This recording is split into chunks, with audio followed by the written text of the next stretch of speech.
Díomh go léir is an ormhór domsa mar ara I dachas fehansa, agus baile mar dús mo bhachas a gháil as ochtan cuire agus ochtan deis seo chuirtam chun labhart liv agus chun búla liv inmh. Distinguished guests, ladies and gentlemen, it is indeed a great pleasure for me as Minister for Education to join you. And I am conscious that there is not one, not two, but three Kerry people at the top table. So my cup runneth over. Well done, yeah. But sincerely, at the outset, could I thank you once again for your invitation to address your annual Congress. It is, in fact, my third time to address you as Minister for Education at an ASTI Congress, and I am delighted to be with you in the historic Viking town of Wexford. I would like to especially thank your General Secretary, Kieran Christie, and your President, Geraldine O'Brien, for the invitation to attend today, and indeed for their ongoing engagement with me, both prior to conference and indeed on an ongoing basis. At the outset, I would also like to join with others in paying tribute to your former President, Miriam Duggan. We have already heard from previous speakers about her passion for education and her lifelong commitment to the ASTI and trade unionism. That is something that I experienced myself firsthand. I know that Miriam inspired many students with her energy and passion throughout her teaching career, teaching English, religion and SPHE at Westminster Community School in Drumcondra in Dublin. Former students recalled how she went the extra mile for them, often staying late or helping during lunch. She instilled a self-belief in her students, which stayed with them long after they had left her classroom. One of her former students put it very well in a tribute to her at her untimely passing and said, "Miriam has played a huge part in shaping the person that I have become, and I often think back fondly on the classes she taught." There is a Japanese proverb, and it goes like this: "Better than 1,000 days of diligent study is one day with a great teacher." Miriam was a great teacher.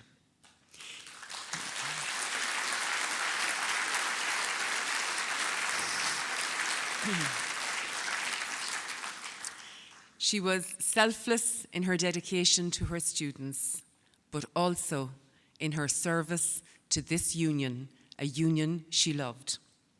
Even in the final months of her illness, she continued to give 100% in her role as president. I met her, as is custom, prior to the conference last year, and although clearly unwell, she was as engaged, passionate, and dedicated as ever.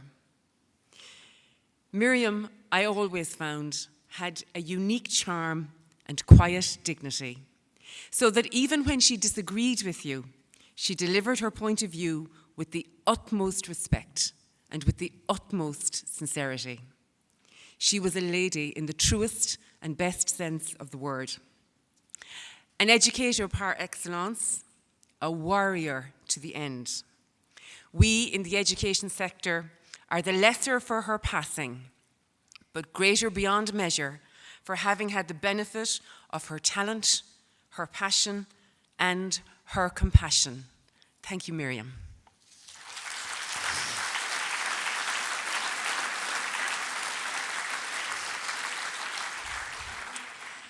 Could I say at this point, too, that I appreciated having the opportunity to meet with many of the delegates outside and indeed with you here.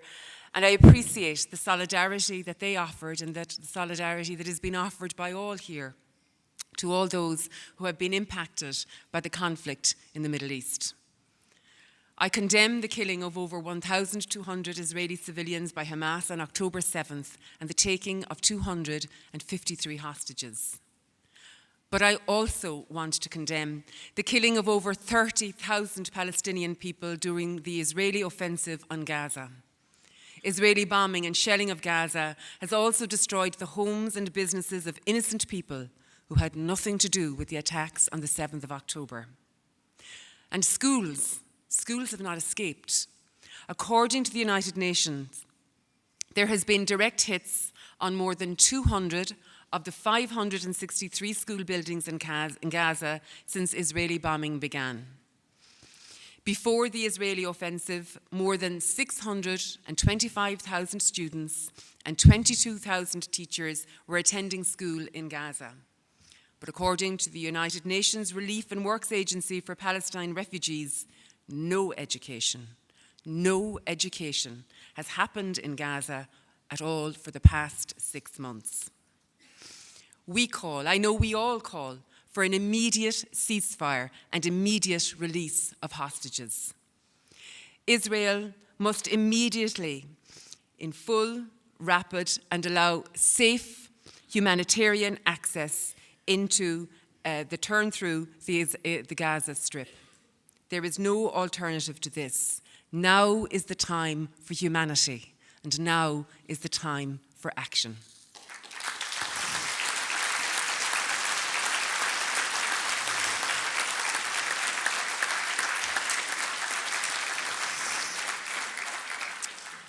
In my address this evening, I would like to reflect on some of the successes of the education system, as well as some of the challenges and opportunities facing schools as a result of a changing global context. Looking to the future, how we can build on the strengths of our schools, our teachers and our leaders to make sure that we are providing all of our young people with the very best and inclusive educational opportunities that they deserve. Education in this country is rightly valued, and I appreciate and I understand all too well that nearly everyone has an opinion on how we can do things better. But I do think it is important now and again to take time to celebrate our successes. And Geraldine has already referenced the PISA 2022 results released last December, which are indicative of some of the strengths of our system. In my international engagements, I meet with ministers of education from other countries who are now frequently asking me, how is it that Ireland maintained and improved the performance of our 15-year-olds despite the stresses and challenges of the pandemic? The results show that Ireland's 15-year-olds are the best in reading literacy in the EU and the OECD. They are also performing significantly higher than the OECD average in mathematics and science, as Geraldine has outlined. Without a shadow of a doubt, Ireland's performance in PISA and all other performance testing provides strong evidence of the excellent, committed, and talented teachers that are at the head of every classroom in Ireland. And I want to thank you as Minister for Education here today for all the work that you do every single day to achieve this. As teachers and school leaders, you also work on the ground to deliver a more inclusive education system by helping to establish new special classes in post-primary schools. And you have been a beacon to society in terms of the welcome you have extended to the 18,000 Ukrainian students who have enrolled in Irish schools since the Russian invasion of their country. You have also helped students of families who are seeking international protection here. For this, and for your commitment to excellence in education, I thank you. This year will be the 100th anniversary of the foundation under statute of the Department of Education. There have been many milestones in Irish education since then, but one of the most famous, as has already been outlined, was the introduction of free post-primary education in 1967. It was a transformative moment in Irish education and also for the skills and knowledge base of the Irish workforce. I know of many parents who would have said that they could never have afforded to send their children to secondary school without it. We know at the moment that our annual inflation rate has thankfully fallen substantially in the last number of months, but despite this, many families are still challenged by the cost of living. That is why I was determined to secure funding in the budget for free school books for junior cycle years in post-primary school. This is a landmark moment in Irish education, which will benefit 213,000 students in over 670 post-primary schools from this September. It is a scheme that will save all families, including yours, considerable sums of money. Hundreds of euro that they would have previously spent to make sure their child had the textbooks, calculators, homework journals, copybooks, exam papers, and other classroom resources that they might need. But I do appreciate, however, that the free school book scheme for junior cycle students will increase the administrative burden on post-primary schools.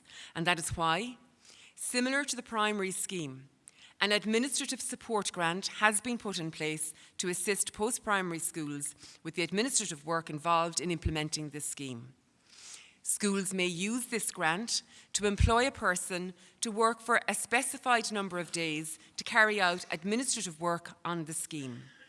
10, 13, or 16 days are allocated to each post-primary school based on the size of the school's junior cycle enrolment numbers. But I am also conscious that procurement may seem daunting for larger post-primary schools that are tendering school book contracts, particularly where there are higher value contracts. And so I want to assure you that schools will have significant support in this process.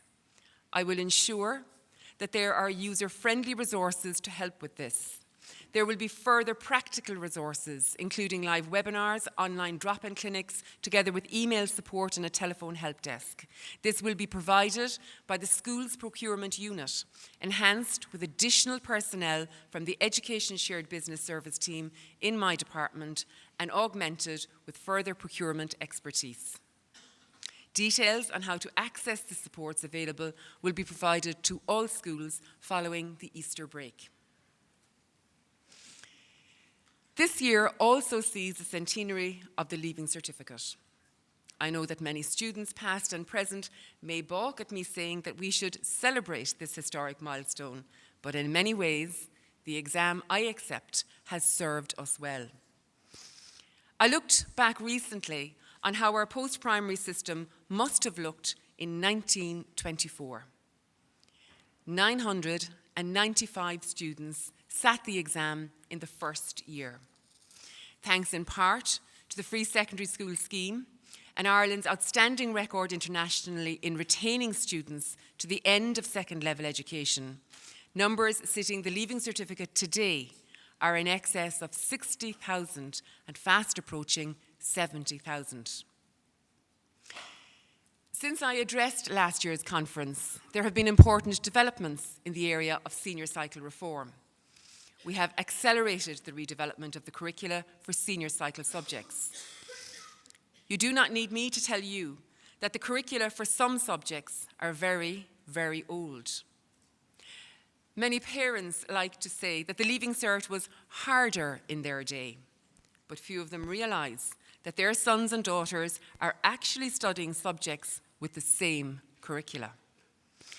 And look, I do know and accept that in certain circumstances that is appropriate.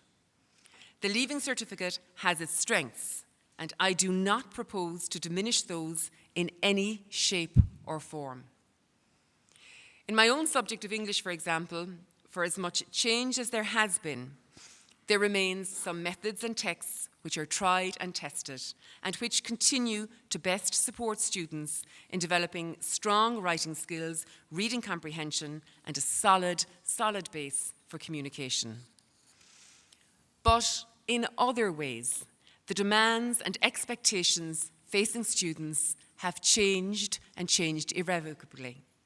And we must always ask ourselves if every student is getting the opportunity to show their full potential as we would wish them to do so. We owe it to every student to give them the vehicle to achieve their full potential. That is why we have worked and continue to work with the ASTI and other stakeholders to evolve senior cycle. As of today, there are 9 new and revised subject specifications at the consultation stage currently. These 9 subjects include 2 brand new, exciting and relevant subjects: climate action and sustainable development, and drama, film and theatre studies. These will be introduced for 5th year students beginning in September of next year. This is just the start of it. We are modernizing the senior cycle subjects in phases because the consultation around the new curricula for each subject takes time, and so does, and so will, the training for teachers. The next tranche of revised subject specifications will come into effect for fifth years starting in September of 26. This will include a new accountancy specification, replacing one that is decades old, and new specifications for English and geography as well. There will be a further wave of new specifications for fifth years starting in September of 2027. I do know and I do understand from my own teaching career that revised subject specification can be challenging. But I am giving you a commitment that the Department of Education has learned lessons from the junior cycle implementation. I have listened to the experience of teachers when previous programs of change were introduced and learned from what worked well and what could and should have worked better. We will have the Tranche 1 subject curricula approved more than 1 year before they will be taught in schools.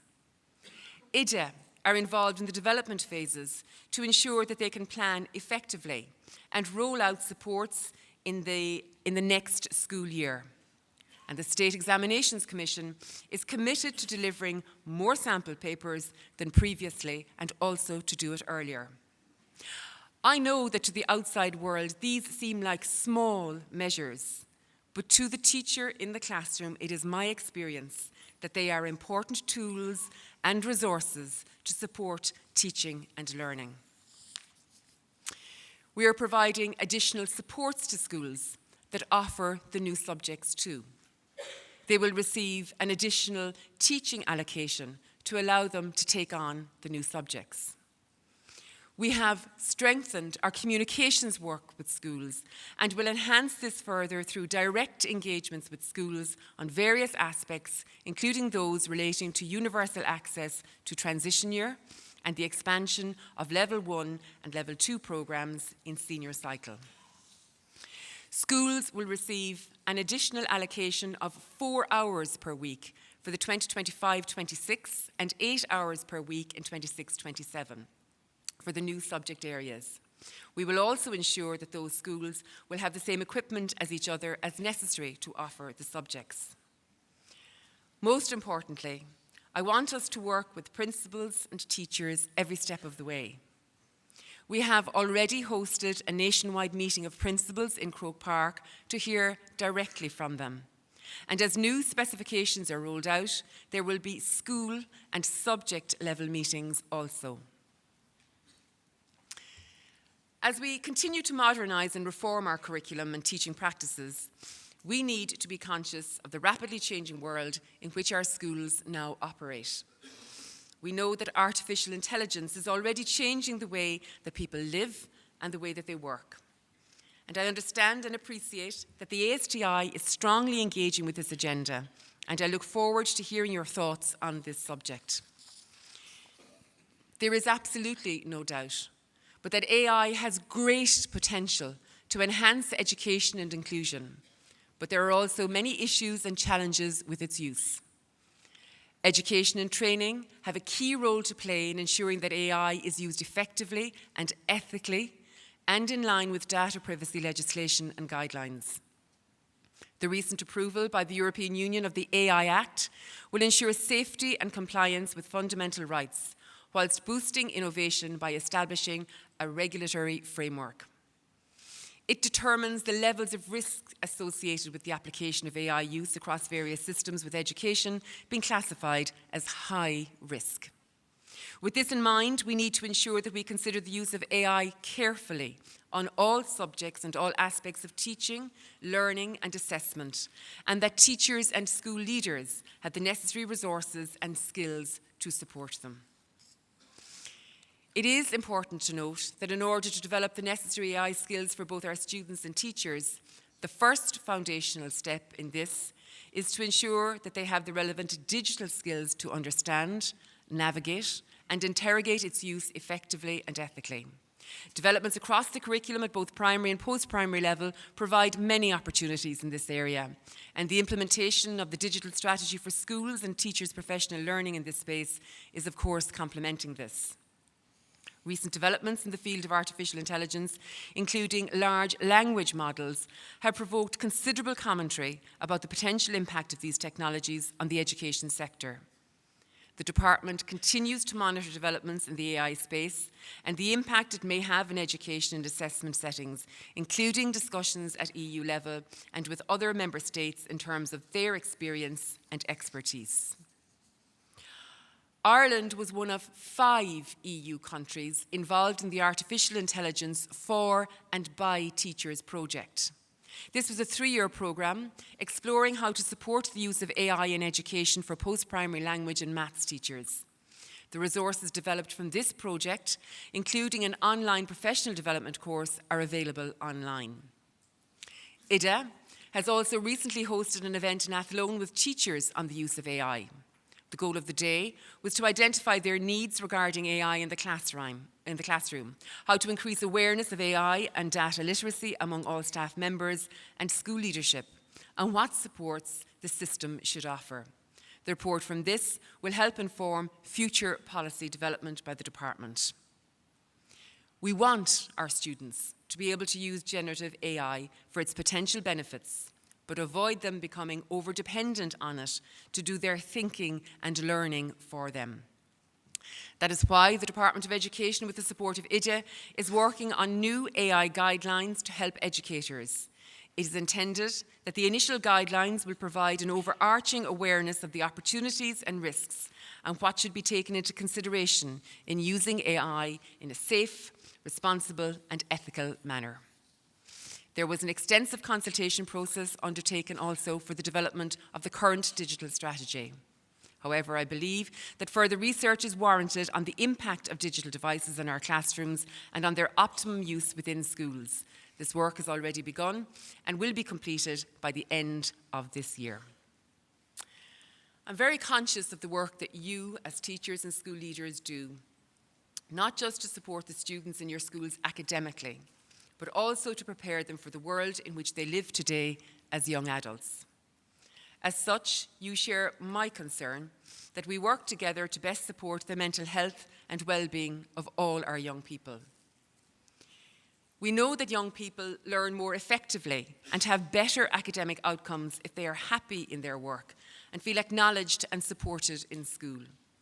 We also know that the demand for responsive services to support the mental health of children and young people is increasing, particularly in the aftermath of COVID-19, and reported associated increased levels of anxiety.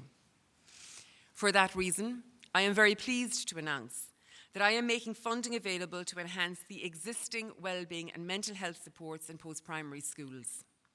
I have asked my officials to issue a tender in early April, seeking proposals from service providers to enhance the supports already available in schools. I anticipate that a contract for such a service provider will be awarded for a period of 2 to 3 years, and the provider will be asked to develop and deliver additional supports to complement existing school systems and structures.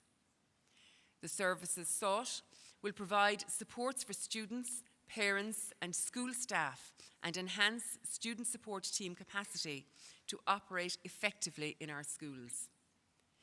This support will build on the good work already happening in schools to enhance well-being and mental health, and will complement existing supports through NEPs, IDA and other services and agencies with additional capacity from external service providers.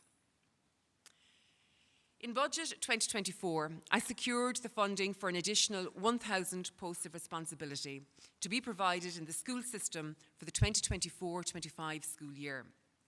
At my request, the department has engaged in a consultation process with the teacher unions and the school management bodies to ensure that the recruitment process for these posts can commence as soon as possible following the issuing of these circulars.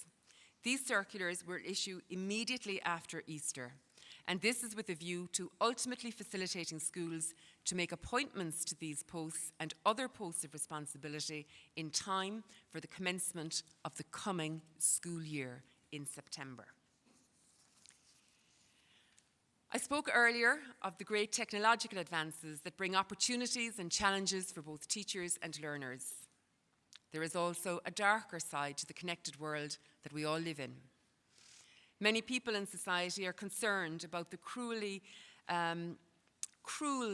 endemic on social media that we see, and the polarization of opinion, lack of engagement with debate, and a growing unkindness to others.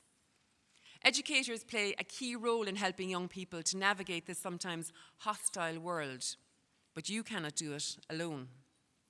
I know that one of the motions being debated at this conference is a call for stronger laws to prevent online abuse and harassment on social media platforms. It is often said of bullies that they are very brave until they are confronted. Unfortunately, it is much harder to confront faceless bullies who have been able to set up anonymous social media accounts. I have spoken to parents about the horrific impact that cyberbullying has had on their children. Teachers have frontline experience of the appalling impact that cyberbullying can have on their students. But I know also that cyberbullying is not just aimed at students. I am deeply concerned about reports of teachers receiving abusive emails or text messages or being the subject of abusive postings on websites. There is no place for such behaviour against teachers who are simply doing their job. I can share with you that this government has taken a significant step towards improving online safety by setting up Coimisiún na Meán, the new media and online regulator. I have recently met with Niamh Hodnett, who is the Online Safety Commissioner with Coimisiún na Meán. She is working on a new online safety code, which will cover the scourge of cyberbullying. Social media companies will have to comply with the code or face fines of up to €20 million. The era of big tech companies policing themselves is over. As I begin to conclude,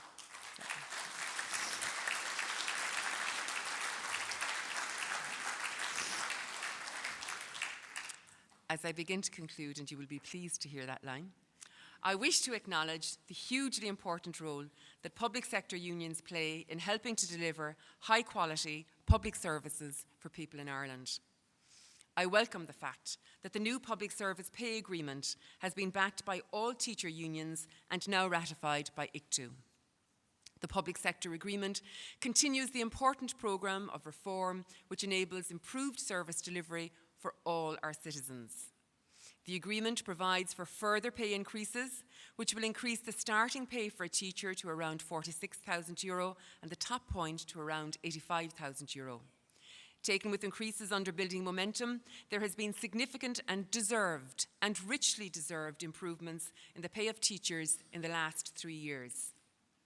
A local bargaining mechanism is also provided for, through which my department and unions can engage to negotiate further additional changes to conditions of employment, and I know that the ASTI already have proposals in mind.